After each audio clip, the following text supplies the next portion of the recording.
Over the last 70 to 75 years, there have been a great many military historians and strategists that have postulated the idea that had German military high command more heavily prioritized the development of jet aircraft, that it might have changed the entire outcome of the war. This particular one is the Messerschmitt Me-262A. It was night and day different than everything else in the sky. It was more powerful, it had a longer range, it was faster, it could carry more armaments, it was more maneuverable, visibility was better. It was just completely different than everything else that it would have been facing. And it would have changed history completely just for the decisions of military high command. They were more interested in naval power at the time. Now, looking back, we know the mistake that was. But those who escaped to Antarctica might have taken that same attitude with them. They might have continued to develop things more from a naval aspect than from an aviation one. And there have been a great many folks who have created images like this. What could have they encountered? What technologies could they have incorporated into their own priority system? And how could they have possibly changed the world had they still been a part of it? At the time, of course, they had to retreat, because we saw what happened at Nuremberg, and then in the intervening years after that, I think we can all look back now, perhaps, and wonder what might have been. This, however, is a real picture of a submarine that disappeared. It's an Australian submarine, and it was lost under very suspicious circumstances before World War II. You see, even going all the way back to the 1900s, there was a great interest in Antarctica that all of a sudden, after World War II, just went away. There was a brief mission the U.S. Conducted, Operation High Jump, but after that, nothing. Nothing but supposedly peaceful scientific research. In today's video, I know that was pretty long for a lead-in, but I had to get everyone on board with the idea that perhaps their priorities in technology, being isolated from the world down there, might be different than ours. We would show them something like a smartphone, and they would wonder what it was good for. Not knowing about the World Wide Web or internet connectivity or Wi-Fi or anything like that, it would seem like it was just a useless toy.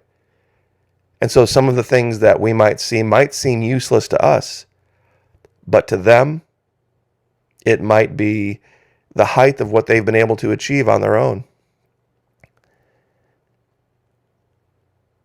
The first place we're going to stop is what looks exactly like that lost submarine.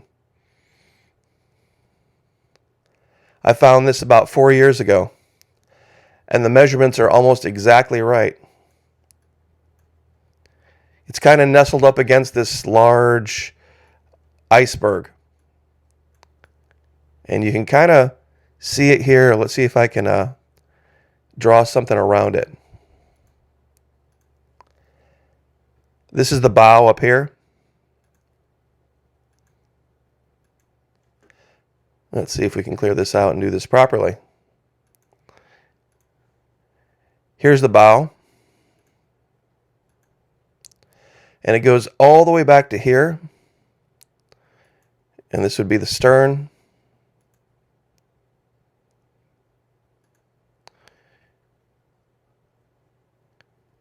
It's about 170 feet long, which is pretty close to how big that submarine that disappeared was. How it got here, hard to say. What it may or may not have to do with the Germans, we don't know. But there are also a great many other ships down here as well. And we've covered these in past videos. One of the biggest ones that I found is over on the other side of the continent. And it's just laying on the top of the ice. Let's see if we can find it here. Sometimes you have to be very careful with the layers of the imagery. Like when they took the picture this year This particular year that you're seeing, it wasn't there. But lo and behold, when you pick the right year, all of a sudden, there it is. You've got the stern back here.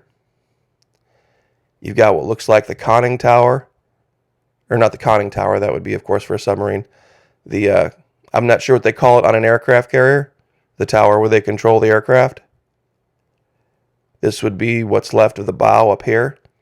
This looks like it might be some type of a carrier vessel.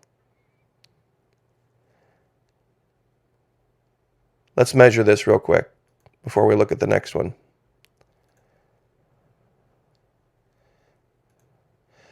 Once again, 175 feet long. Now, as far as aircraft carriers go, that would be very, very small. But who knows what use they might have. The Tic Tac craft that have been reported by the crew of the Nimitz are only supposed to be somewhere around, at most, 30 to 40 feet long. So they might not need a very large ship, and who knows if this has the ability to go just on the surface, below the surface, or both. But the next one, this is the one that even the most hardened skeptic looking at it would have a hard time saying it's anything else but the bow of a ship.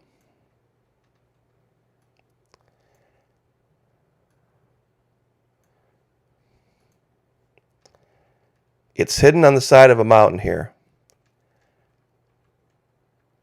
And when you look closely at this, there's just no mistaking it for anything else.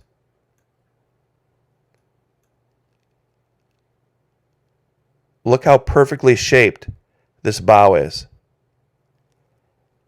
And then there's look like something's been cleared out around it. I don't know if this is the wind or just the angle it's setting at, how this could be.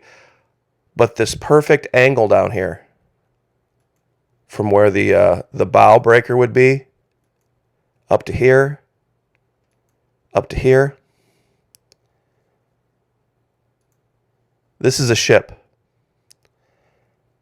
This is a seagoing vessel of some kind, and this is a deck of it. And you can get in close. This is eye altitude, 200 feet. I don't know how you could say this. It's almost a tongue depressor shape, really. How you could say this is anything natural, that this is just a normal rock ridge, and how it's been cleared out around it. It just makes no sense. And probably the last place we'll stop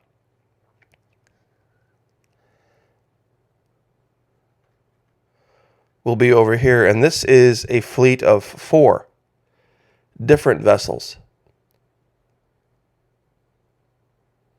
I'm not sure what would make just an iceberg be cut out in this kind of a shape. This larger one here. But the smaller one over here,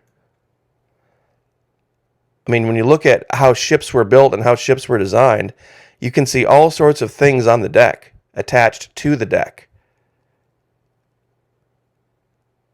for all sorts of operations. What this might have been, a smaller ship over here, it's very, very hard to say what the role of these vessels might have been. They might have been developmental stage. Perhaps for some amount of time after the war, those who escaped to Antarctica had the ability to see and look back at what possibly caused, defeat, and think, maybe we should have focused more on aircraft carriers than battleships. Because that was the decisive moment in the Pacific, when all of our aircraft carriers, U.S. aircraft carriers, were out to sea when the Japanese attacked. All they hit were battleships.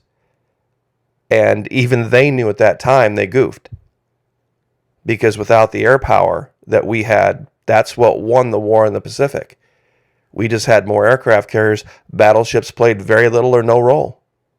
They were just large sitting targets. Submarines and aircraft carriers were the naval weapons of the 20th and 21st century after World War II. So anyway, that's what I wanted to make this video about. We, of course, have another one up over at Florida Maquis Alpha Site that talks a little bit more in depth about some other finds that we've discovered. And very strangely, all around the coast of Antarctica, you find places where it looks like old ship moorings. It looks like places where they have just developed intercoastal type waterways like we have here, where you can get in and out and you can moor ships. I mean, this could be evidence of a past civilization, and had the Germans gone down there, they could have found things from a past civilization and just readapted them for use. It's just a thought. But once again, would love to have you over there. Just like it sounds, Florida Maquis Alpha Site, just like this channel. We have about, I'd say 50, 60 videos over there. Recently, Antarctica and some music re-releasing, some different things as well. Some older music from different folks that you might not have seen anywhere else. So just kind of a hodgepodge. Plus there's some really great trail cam footage from last year. It's getting to be that colder season here again, here in Florida. So we'll probably be breaking the trail cam out and setting up the feeding station again, so we can keep track of all the little critters in the woods. So anyway, thank you everyone for being here. But just as simple as one aircraft, had the Germans gone full bore into getting this aircraft combat ready and airworthy and ready to fight, if this comes out even a year before it does, this comes out in 1943 instead of in 1944, it's very, very unlikely that the Allies would have been successful in D-Day. Very, very unlikely, because of the range this thing had. It's just completely different than propeller-driven aircraft. I don't think there's a single metric that you could measure where even the most advanced Mustangs of the day that were in the air were any match for this Messerschmitt. So anyway, I will leave it there. God bless. Have a happy Friday. Like, share, subscribe, and we'll see you guys next time.